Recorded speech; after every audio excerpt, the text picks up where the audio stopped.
Bonjour, écoute, je te reviens pour partager avec toi l'astuce que j'utilise pour déterminer mon chiffre d'affaires prévisionnel.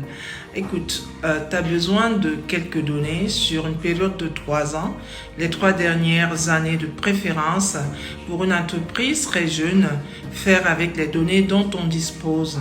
Alors tu calcules ton chiffre d'affaires moyen sur cette période de 3 ans qui est égale à la somme des chiffres d'affaires divisé par 3. Et sur la même période de 3 ans, tu calcules le nombre moyen de clients qui est égal à la somme des clients sur cette période divisé par 3. Et puis tu te fixes, pour un premier cas de figure, ton chiffre d'affaires prévisionnel, par exemple celui de 2022. Alors tu poses tout simplement ta règle de 3 en te disant que pour ce chiffre d'affaires moyen, il m'a fallu ce nombre de clients moyens. Pour le chiffre d'affaires prévisionnel que je me suis fixé, par exemple pour 2022, j'aurai besoin de combien de clients?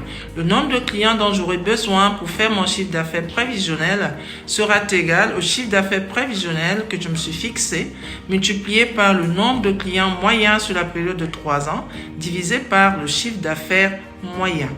La deuxième façon ici de faire des choses, c'est de déterminer plutôt le chiffre d'affaires prévisionnel au lieu de le fixer. Et là, on aura besoin de fixer plutôt le nombre de clients dont on a besoin pour déterminer ce chiffre d'affaires prévisionnel.